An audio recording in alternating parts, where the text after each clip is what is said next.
kaibigan, nalaman natin kung ano yung inspirasyon niya. Inspirasyon din niya talaga yung pagtulong ni Kuya Bal. Ano? Sabi nga lang natin mga kaibigan, ako mismo nagsasabi sa aking sarili, hindi man natin makuha yung 100% na ginagawa ng Ama ng Kalingap, eh kahit yung 1% man lang. No? Kahit yung 1%. Kasi huwag natin sikapin mga kaibigan na abutin at lampasan pa ang Ama ng Kalingap kasi napakahirap mga kaibigan. Napakahirap abutin o lampasan mga kaibigan. Sa palagay na natin mga kaibigan na tayo ay mabango ngayon.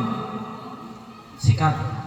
Pero ang katotohanan mga kaibigan ay hindi pa rin natin naaabot kung ano ang naabot ni Kuya Bal Santos Matubang. Siguro, dadako na tayo mga kaibigan sa ating ribbon cutting at baka may mensahe pa ang Ama ng Kalingap ay pupunta na tayo sa ribbon cutting.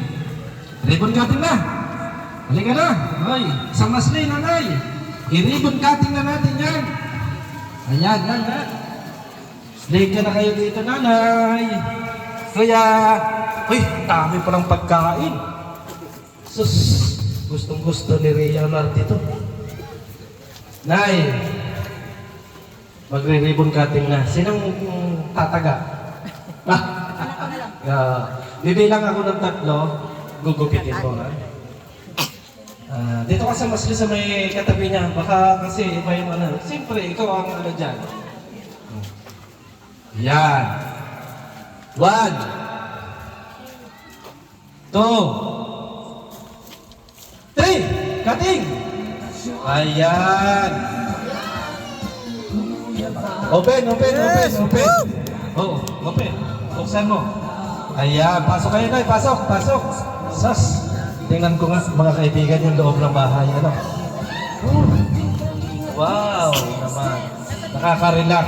Ilang kwarto ba ito? Wow! Meron ng ganda, maliwala. Ayan.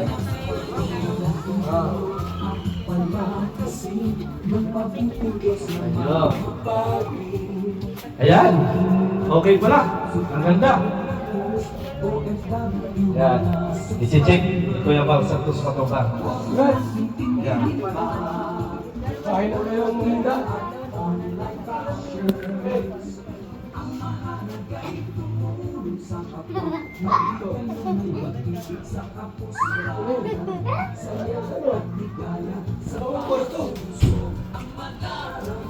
Noong kwarto pala yan. Galing, ano? Ganda. Noong kwarto pala yan. Tama. Parang nagutom na ulit si Marky. Natingin sa akin eh. Oo. Matagal ko raw magsalita, sabi ni Marky. Pagkain na. So siguro, tatawagin natin sino kaya yung pwede kong matawag dito?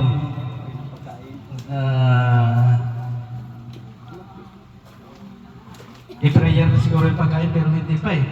Ano muna tayo? I-prayer na ba natin pagkain, Marky? Hindi ba? Pray muna. Yung last na ano ngayon tago? Yung ano yung Marky no? Yung last na ano? Closing remark. Kuya Bal na lang siguro. Ayan, magkukulosing remark muna tayo mga kaibigan. Ano? Bago natin nasalan yung pagkain. Kasi gutom na si Rhea at saka si Marky.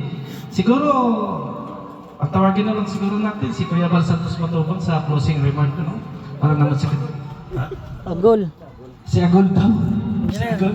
Agol, ikaw. Request ng ating Ama ng Kalingap. Wala tayong magagawa dyan. Ikaw ang closing remark. Ikaw na, bahala dyan. Tinatapos ko na. Ayan, congratulations kay Kuya Sam, siyempre ang Team Kalingap kay Kuya Bal Santos Matubang. At kay Nanay, congrats po. Ayan po, kinukulo, ano ko na po, ano ba yun?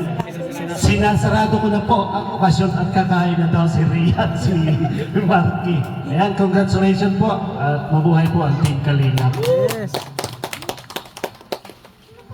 So ayun, maraming salamat sa lahat ng ating mga viewers. Like and share mga kaibigan, mga kalingap. At siguro, tatawagin na natin si Rhea Olarte para ipag-pray yung ating pagkain para makakain na rin siya, no? At ito, siguro bago ko ibigay ito kay Rhea Olarte, magpapasalamat tayo kay Sam Asli, ano?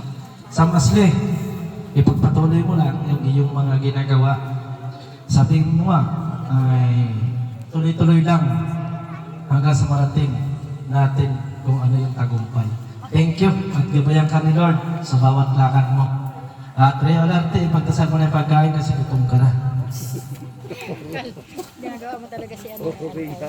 Magdasal po natin ang pagkain. Thank you, Lord, for this food and all thy gift from the body through Christ our Lord. Amen. Parang dali. Kain na. Ang dali. Ang bilis!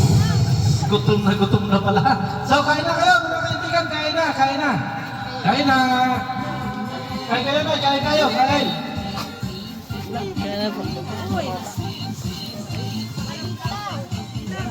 Kain kayo, kain ka na.